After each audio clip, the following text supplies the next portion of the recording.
Welcome to this training video on how to use Microsoft Teams to set up meetings. What we're going to look at is two different ways of setting up meetings. One is by using Microsoft Teams itself, and the other is from Outlook.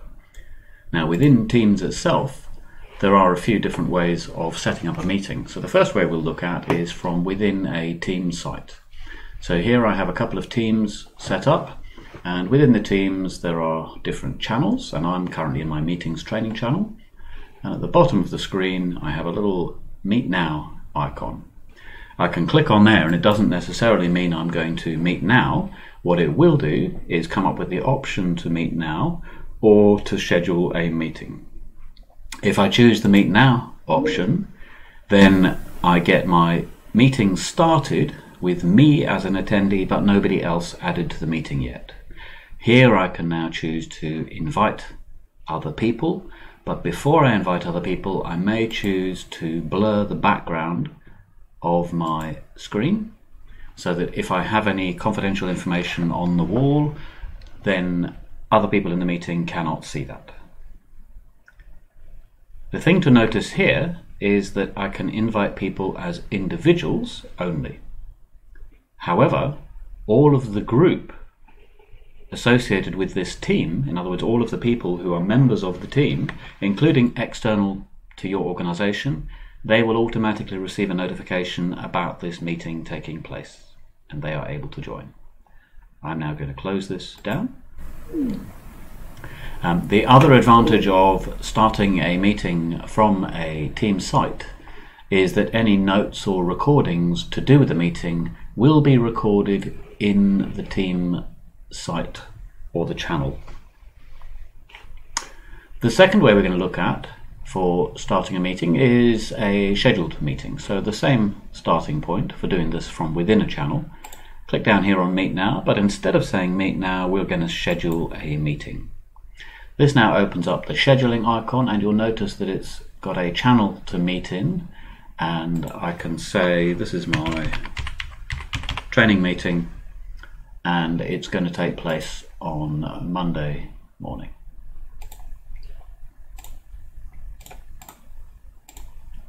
I have a scheduling assistant, and this will advise me if I have invited people as individuals. It will advise me of whether they're available or not at that time. Again, realize that everybody in that training team will have had a notification. As soon as I click schedule, they will all get an invite to that meeting. The other way we can set up a meeting is directly from a calendar. So from our calendar settings, and you'll notice that meeting will have gone in for next Monday. So there is the meeting next week on Monday. I can either now say Meet Now, but bear in mind this is not in a channel, so nothing will be recorded within a channel. And I can also say New Meeting to schedule a new meeting. You'll see here that the channel has not been set yet, and it is optional to choose a channel or not. It is obviously best to choose a channel if you want notes and a recording of the meeting to be stored. I'm going to say meetings training again, and again this means that everybody in the training team will automatically get an invite. This invite somebody will be for additional people that I want to invite.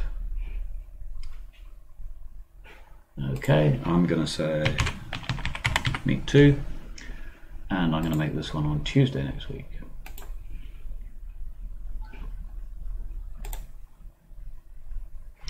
That meeting will now be scheduled for next week on Tuesday. So there is that meeting, and the first one is still there. Okay, the second way that we're going to look at for creating a meeting is directly from within Outlook. Now you'll see that those two meetings have automatically come straight into Outlook, but what I'm going to do now is I'm going to make a new Teams meeting from here. Now the box that comes up is slightly different. The first thing you'll notice is that I can't allocate a team for this meeting to take place in, but I can go into meeting options and set more meeting options there, because that will open up Microsoft Teams for me. The advantage of doing it this way is that once I've set a TeamMeet 3, once I've actually set a title, what I can do is I can come down to the required field and I can use any address groups or mailing lists that I've already got set up in Outlook. And of course this does include external people to the organization. A point to note is anybody external to the organization does need to have Microsoft Teams in order for them to join a Teams meeting.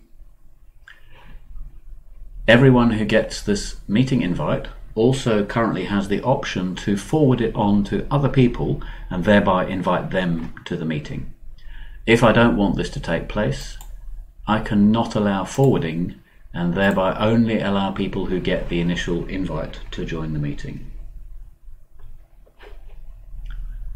Okay, that's just a couple of ways of starting a meeting and some of the advantages of each of the ways within Microsoft Teams.